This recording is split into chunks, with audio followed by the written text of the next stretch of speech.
This is Chats Over Coffee with my yoga teacher. This is a podcast where a comedian and a yoga teacher cross swords and battle it out over the hot topics of the subconscious mind and the physical body and, well, anything really. I mean, this week we're talking about positive thinking, so that's a subject that I am an absolute expert on.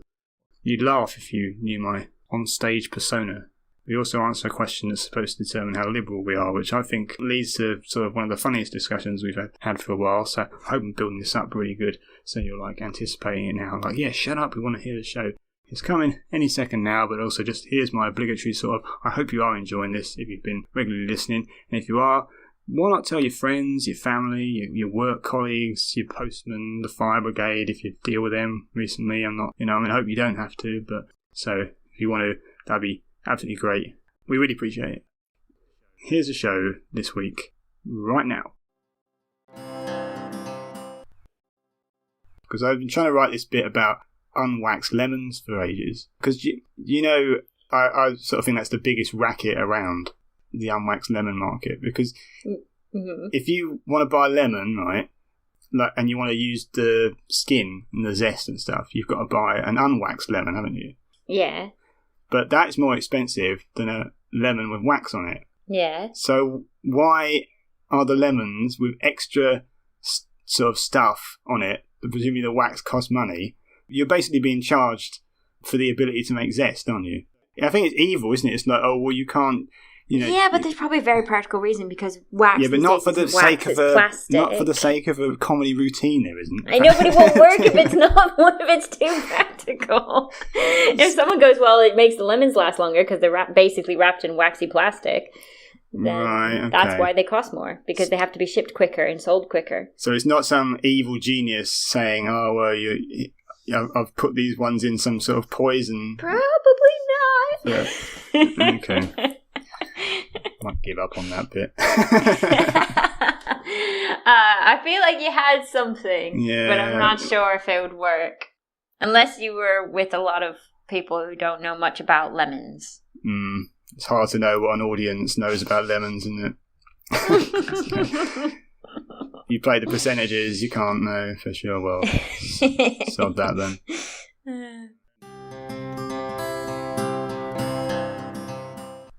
So there's this survey recently, not the census, but it was to judge people's attitudes politically to decide whether you're on like a political spectrum of being liberal or the opposite to liberal and stuff. And one of the questions, which I thought would be interesting to ask, and I'll answer it as well, I won't just like leave it on you, is would you have sex with an attractive alien? I'm assuming you mean off planet, not. Yeah, not like, because presumably you have already done that.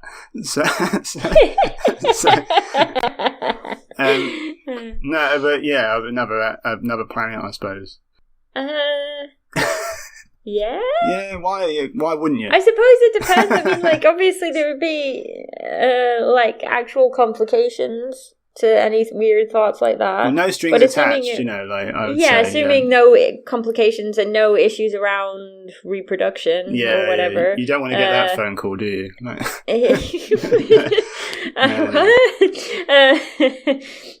Assuming it's something weird like that. Yeah, what's the problem? Then, I suppose. Yeah, but it also says in the question attractive alien, doesn't it? So presumably that means... So you're assuming it's like a passion thing. Yeah, so presumably you already find them attractive, and the only reason that you wouldn't have sex with them was because of some sort of hang-up that you'd have about going anywhere near another species. I mean, I suppose my brain kind of, at first was just like, what? That's a bit weird. But then I suppose if you think about it, from a Star Trek point of view, the ones that are nearly human looking, and because obviously you're not going to be attracted to a blob, are you? So if you think about it more practically, why wouldn't you? Well, blob's out of the question, is it? I think a blob might be out of the question. The blob's got to have a lot of money. I think you'd be a fool to turn down the opportunity in some ways. What an experience that would be, right? Again, as long as there's you don't want the phone call to have child maintenance in a couple of months' time, do you? That's not the way around it would be for me. Yeah, you wouldn't have to worry about that so much, I suppose. I would just, Quit. I suppose that's more of like, actually that would be weird, because they'd be like, well, what's going on then? Can this happen? Presumably that means we're both quite liberal then. Oh, right. Well, there you go. If you didn't know that already. So yeah. Liberal means a different thing over there than it does over in America. Does it? Does over. Yeah, I think so. I think when you say liberal in America, you kind of mean Bernie Sanders. But I think if you say liberal over here, you kind of mean a centrist, sort of like old-fashioned liberal, free market, liberal Democrat type character. Because if you're left-wing over here, you're a lefty or a Marxist or whatever. I find these terms very confusing. Maybe that's why I find them so confusing, because there's kind of slightly different definitions between the two countries. Like, I end up looking them up half the time because I'm like... I guess the difference is between liberal social attitudes and liberal economics. I think sometimes there's a difference there, because liberal economics isn't necessarily like Bernie Sanders is not into liberal economics. He'd be into sort of social democracy or big state intervention perhaps and stuff, but like that isn't liberal economics. Is like Thatcherism and Reaganism, free markets and stuff. So there's a confusion there, I guess, because liberal social attitudes are not necessarily, you don't necessarily have to believe both, do you? It's liberal. Yeah. So it doesn't matter what your opinion on economics is, it does not have any impact on whether you would have sex with an attractive alien. You could be a Marxist, or you can be from the Adam Smith Institute. It doesn't make any difference.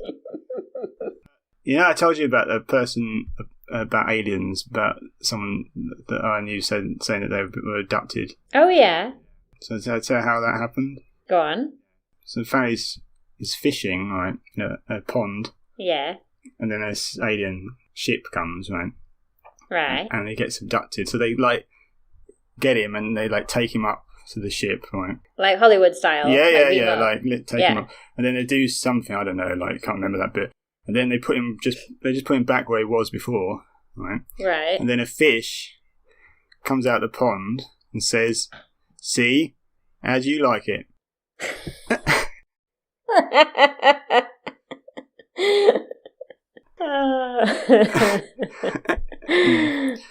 was really struggling not to laugh when I was doing that. Did I tell you about my...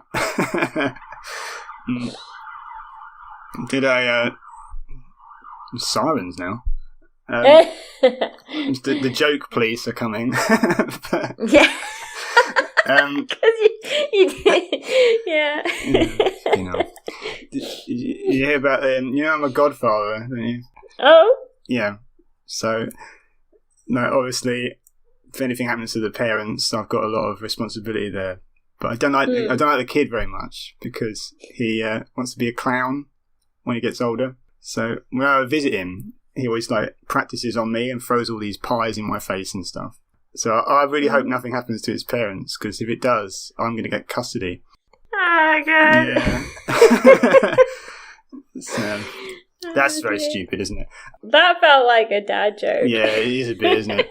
There's such a fine line between, "Oh, we'll let you have that," and "Come on, mate." I did that on Monday, and the audience were very much in the "Oh, come on, mate" camp, and they liked a lot of the other stuff I did, so it wasn't them. It was just like, yeah, that's that joke is not going to be used too often.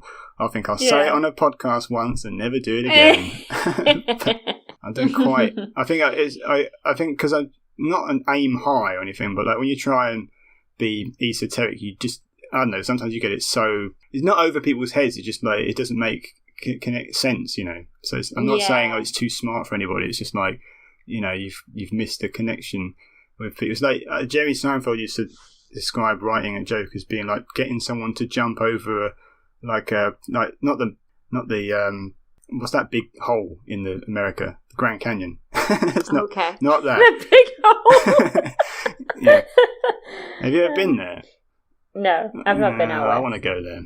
Someone told me that if you go there, it should be the last holiday you ever have, because you'll never see anything as amazing as that again.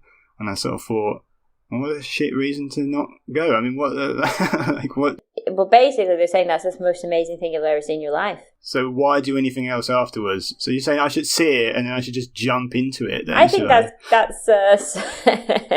I think that's subjective. Yeah, I think that's definitely subjective. I mean, it is a desert, so if you have a love for the rainforest, you're not going to think that's the most amazing thing you've ever seen in your life. The most amazing thing you ever seen in life would be if you went down to the rainforest or something. Yeah. Right? I think it's just. I don't know. I think I have spoken to another person that's been there, and I think it was just you are kind of awestruck when you see it. I think like you're just sort of like, oh, wow, this is because he sort of comes out of nowhere. But anyway, the analogy that Jerry Seinfeld says with a joke is you've got to try and get the audience to jump with you and enjoy the ride, but they've also got to land on the other side. So if the gap is too small, there's no excitement, and if the gap is too wide, they don't land. If that makes sense. Yeah. So it's very difficult balancing act. So when do you want to be getting off? I didn't talk about positive thinking at all, did I? Yeah, let's bring the conversation to a focus. All right. So I just thought ostensibly from the outside, from your posts on social media and stuff like that, it's all very positive seeming, I think. Would you? Yeah, thank you. Would you say so? Yeah, I would say so. But I'd say it's positive in a way of like, I don't tend to talk about things that could be really upsetting, maybe. On my social media is what I mean. Well, you do post about climate change sometimes, but... all the time. You're not terribly positive about that, are you? So No. We're all fucked. Yeah, okay. I don't know, there's loads of eco-friendly and young people out there that are like, oh, but we're full of hope. And I'm just like, nah, we're going to war and China will take over and we're all pretty fucked. Okay. Not positive about that in the slightest. It's not a good rallying cry, is it? It's not saying you may as well do nothing. So. I wouldn't necessarily say that either. Well, that is what happens, isn't it? It becomes like a death cult sort of thing, doesn't it? Like some people say that about the climate movement and say they're just doomsday cultish and so it makes people think it's too big a thing for people to tackle then, isn't it? And you just said there's no point, so... But I think you do enact change on a small scale if you want. Like, every tree that you plant in your little town, village, or city, or near your house will take on that particulate pollution and will clean the air. So on an individual level, you can literally breathe better if you take care of your environment. But if you're talking about global climate change, the melting of the polar ice caps, you can be the completely off-grid living in a hermit hole. It's not going to help because the issue isn't on an individual level. So you're sort of positive on a micro rather than a macro level. Yeah, I think you'd say which is why I live a really eco-friendly life, because I think that on an individual level, the change that I do can affect me instantly, like right away. Like I will feel the difference. Whereas on a level around the whole climate, you can stop maybe some long haul flights. That might make a difference if everyone did that and that kind of thing, and obviously do some beach cleanups and stuff like that to try and help. But I don't know if you've ever watched that plastic documentary on Sky called The Plastic Nile. That was pretty horrendous. That makes you feel like no matter how much you try and cut the plastic out, there's all of that happening somewhere else. But then again, like I said, on an individual level, if you don't have a lot of plastic, or if you clean up around, the river or the canal, then you will benefit from a cleaner, fresher environment. Like Sean Locke used to do a bit about like climate change, saying that he felt like it was anything that we did on an individual level. Just sometimes, you do the right thing, but sometimes you feel that it's rather futile, like you're washing your Marmite pot jar out. And then you feel like you just turned up to an earthquake with a dustpan and brush and going, oh, where do you want me? Yeah. It's a good bit. But. I mean, I do think that with global climate change, if everyone started doing, like I always say, if everyone lived like me, we'd be fine. But if everyone lived like me, no one would have a car.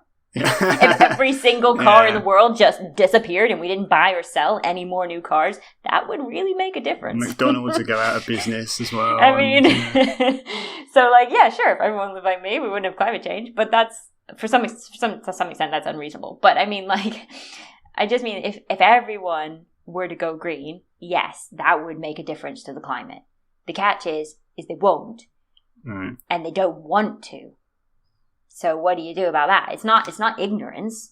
Everyone knows that this is a thing. I know it's not great to have a car, but it's not made easy enough for me to change the situation and not have a car. If public transport was readily available enough and cheap enough, I would always prefer to not have to drive. Well, no, I wouldn't actually. Sorry, no, it would need to be better than... That's what it needs to be. It needs to be better than the car option, because it is preferable to not be with other people, I think, in a setting. So you need to make it more you need to make the incentive to use public transport not even equal to cost of car. You've got to make it better. There's just so much of that going on. Yeah. I mean, I could say the same thing if I wanted to. I could say like, oh yeah, I need a car because I wouldn't be able to do any of these. I wouldn't be able to teach all these places that I teach. But because I don't have a car, I've gone the other way. I have not taught at these places. I've tried to keep it close to home. So like to some extent, you could always justify it, having a car. Everyone could. But on the other side, certain things you actually do need a car. Like I like you were saying, I would say that you would probably do need a car to get around to all these places that you would want to go to. Late at night as well. So. Especially late at night. Because the train's stopping at 10 o'clock. What? Because that's when the economy stops, apparently. So. Yeah, apparently we all go to bed at 10 because we're all old fuddy-duddies or something. Well, cut that bit. I don't know what the demographic of listeners is. So. Would you describe yourself generally as being positive, though, or is that like... Yeah, I would say I am. Because despite the apocalyptic visions, you're... Like... Yeah, because I think in the end, like, the idea that we're really breaking the planet, I think we've slightly touched on this in the past, but it's okay, because if you keep going, eventually the Earth will cease to exist. You know, the sun will engulf the Earth. That will happen. So a part of me finds a little bit of peace with the fact that we're slightly destroying it, because it's not going to be here forever. Anyway, nothing lasts forever. A part of me thinks that it's going to be quite slow, though. So I feel like you're just going to start like noticing that you can't get lettuce anymore. Kind of like what happened when we had the first COVID scare and people went a bit bonkers buying toilet paper. But like, I just feel like something like that's going to happen. It's going to be more like, oh, I went to the grocery store, but I couldn't get that, you know? And maybe they won't think about it, but it'll be climate related. You know, like if you stop being able to get tea because most of the places around India start flooding more and more and more. And the tea goes up in price, and then the tea is expensive. And so it's not necessarily going to be like outright war. It's not like war over tea. But I just feel like things are going to start happening.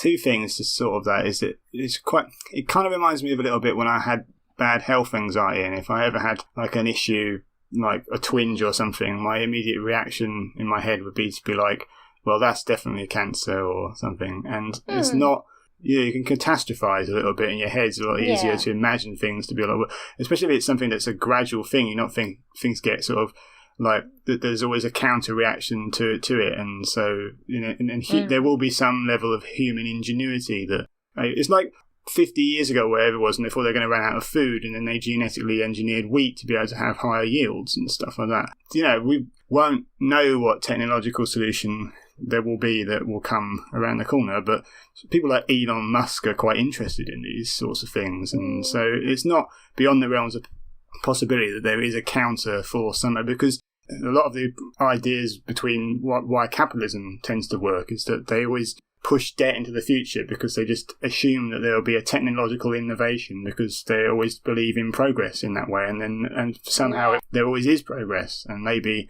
that's not going to last forever, but that has tended to happen. There's so many technological innovations that happen now, like that 5 years ago you wouldn't imagine you could do certain things, and so you know, I know it's a race against time and everything, but it's not beyond the realms of possibility that at least a lot of things can be mitigated, and so it doesn't have to be. I agree with that, but I do think that in terms of like progress. A lot of businesses see progress as a form of growth, and exponential growth is impossible on a finite resource. So you'd have to find another way of measuring your growth as a business. You know, like if the world is continuously getting more and more populated, then theoretically it's possible to say that you want more and more and more students in your yoga classes because there's more and more people in the world.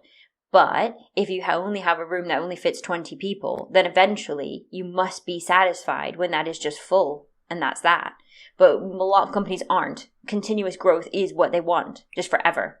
Yeah, well, they that's just always always been want the more way and more people since, using their apps. Exactly. Yeah. I'm not saying this. I'm not saying that's new. Yeah. But that's not sustainable. You'd say that, but some people would argue that the more people there are in the world, the more wealth creation is possible. And But what I'm saying is, the more people in the world, the less space there is for people in the world. You know what I mean? Like, yeah, but there's people.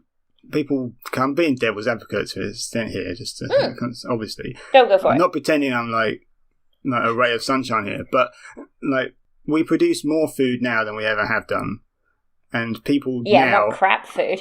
Yeah, well, yeah, okay. Sorry.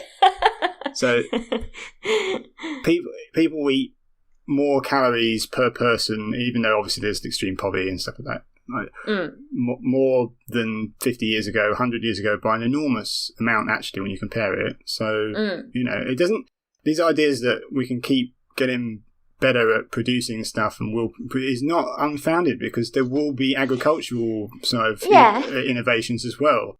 Yeah, I agree with that. I know there's some areas you may not be, if all the rice paddies flood or something, that's obviously an issue, but there's always a counterforce, and so the argument is that we will innovate our way out of it, not to solve it, but to be able to mitigate disastrous effects. And I was listening to a podcast recently that was suggesting that one of the best things you can do for a lot of the countries that are in, like Bangladesh, for example, would be to invest in Bangladesh and make more wealth creation, because then they'll be able to afford to pay for better flood defences and whatever. And that is the best way to mitigate the problem over there, would be to, create a more affluent middle class. So I would say that you vote with your fork or with your money. Every time you buy something, you are saying that you support whatever. So you support the producer and you support the country that is exporting it, whether that's just food or whether that's something more more physical.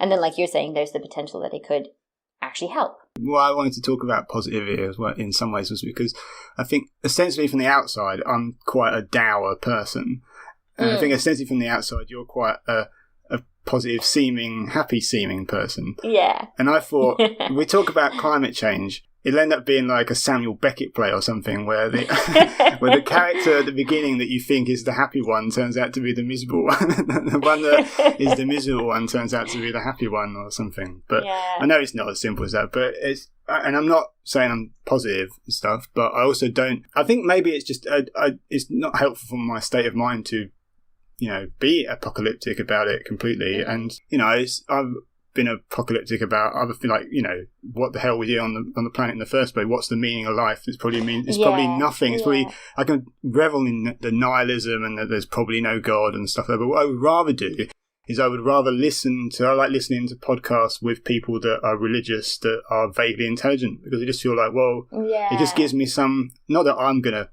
but I just like to confuse myself a little bit more, do you know what I mean? And to not, so that I don't have to be like 100% all in on anything, I have arguments with people that are atheists all the time and tell them that, why do you need to be certain about it? Why do you need to be sure? What does it matter? Why do you need to pin your flag to the mast and say, because people just do that with an axe to grind against religion for sometimes for good reason. But yeah, I agree. So maybe I could be a little bit more positive about the whole thing. Well, you don't have to be positive about it. You just don't have to be so negative about it necessarily. It's definitely a problem. I don't know. I think the thing is like sometimes I can, sometimes, not every time, not all the time, not 100%, I'm not a robot, but sometimes I feel like I can detach my emotional reaction from some certain larger facts like that. So like I can say like, I really honestly believe that things are really going quite bad and we will feel the effects in our lifetime. But I don't feel scared.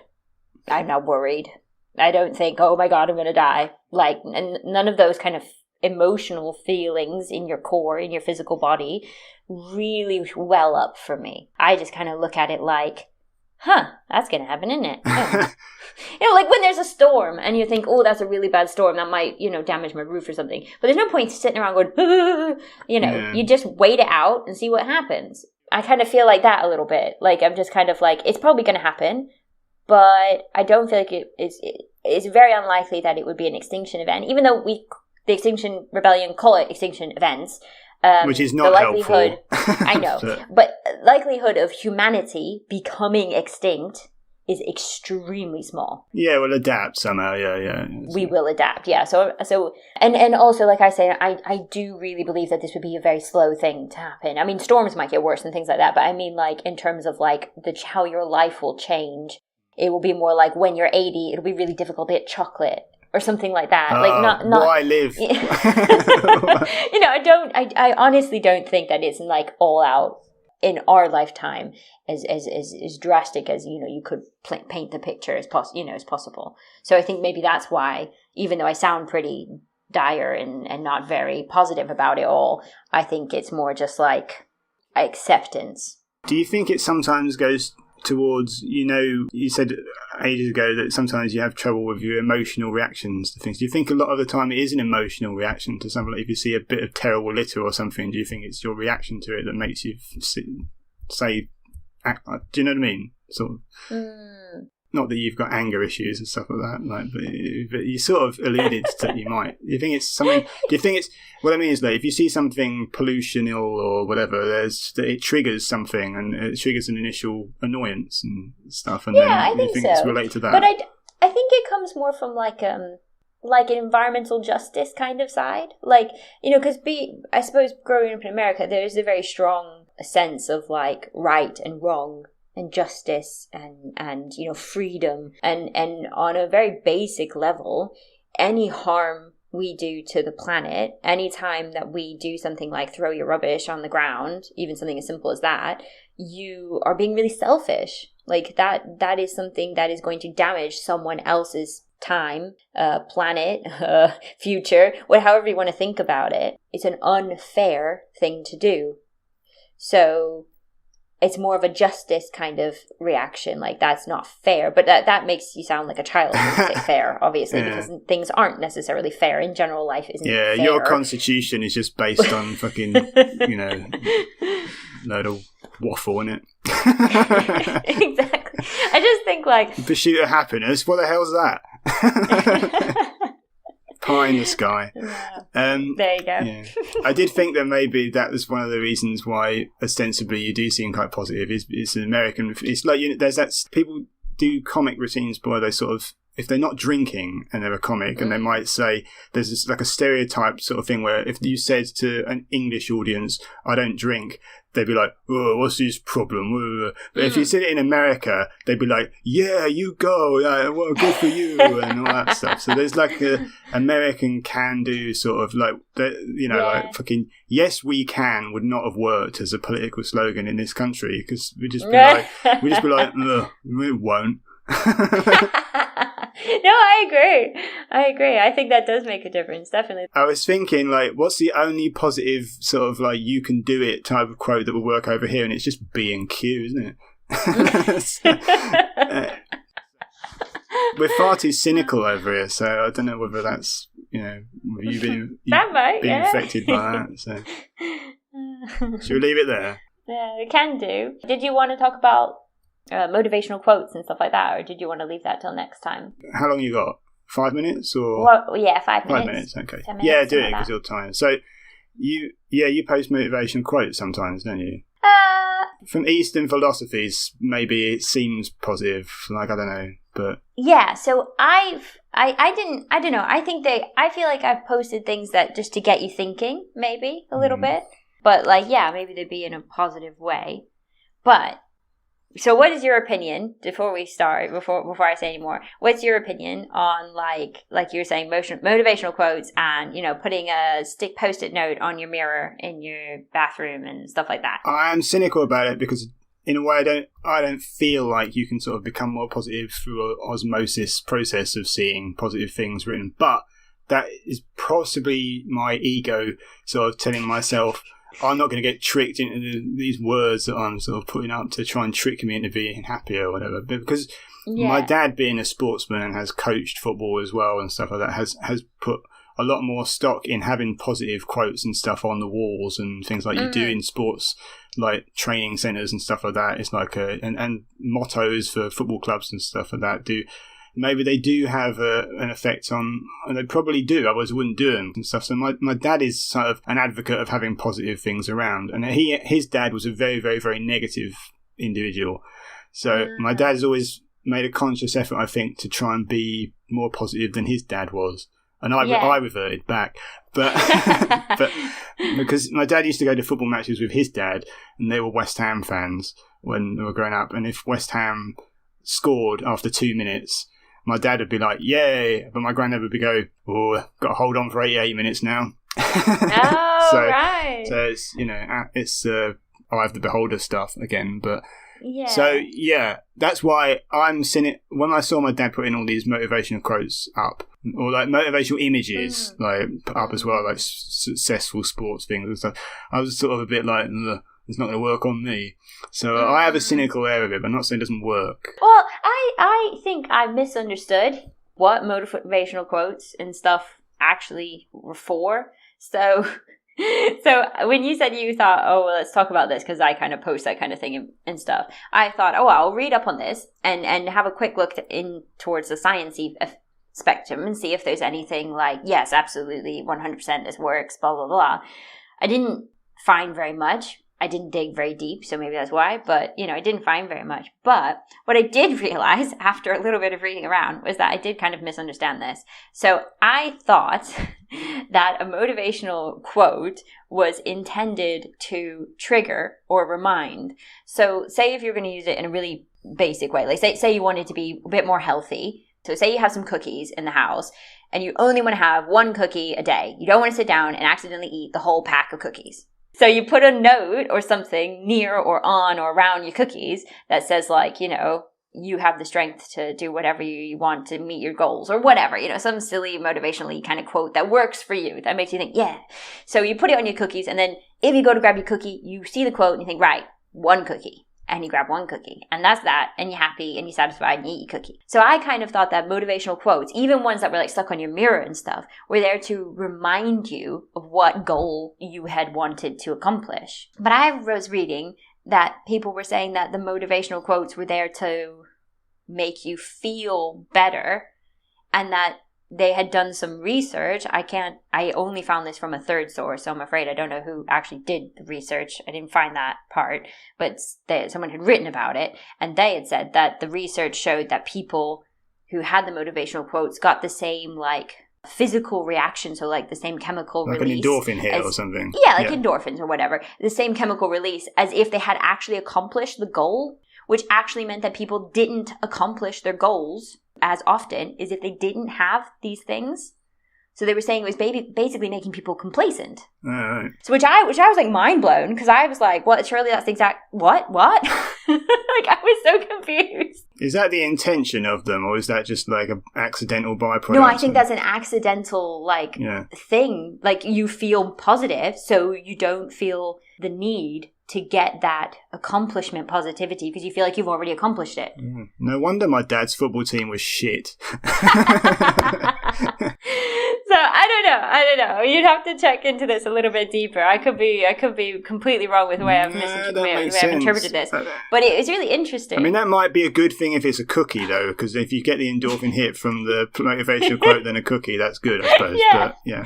Yeah. So anyway, that was my thought. But I did think that if you were trying something like cognitive behavioral therapy, where you're literally trying to reprogram the way your brain thinks or to stop thinking so many negative things, then I think that sometimes motivational things could trigger you to stop So maybe, like, if you're a constant worrier, perhaps having something positive around that is genuinely positive for you. If you just look at it and think it's like something out of a cracker and it's really cheesy, that's not true. That doesn't resonate with you. Don't have it laying around your house. It has to be something that you actually like and does actually invoke a response. And assuming that you have a quote or two that does, maybe that could keep you from falling down a rabbit hole of negative thinking. And that still just comes back to this idea that they're reminders, not actual motivation or not actual, things. They're just reminders of the goal that you've already set for yourself. But if you don't have a goal in the first place, it'd be pointless, right? I don't know. Maybe we shouldn't have goals. I don't know. If we don't have goals, then we'll never fix climate change, right? Yeah, I suppose not. You were saying how innovative we are as a species. No, I'm just saying Elon Musk needs to do it, not me. Oh, right. Okay. Got that, Elon? Fix the climate change issue, please. Also, if you could give us a retweet, that'd be very helpful.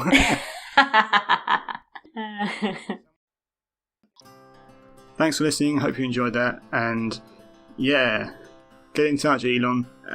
We'll be back in a couple of weeks' time. We're back talking about yamas, and the next one is celibacy. So, another subject I am an expert on. Am I going to ask you to share, subscribe, and rate us and review us again? Well, no, I won't bother. So, we'll see you in a couple of weeks, I hope. Please come back, please. This is all we've... Well, I'd say it's all we've got. I've started doing live shows again. But, it's more reason to get out of bed, do you know what I mean? Right, bye.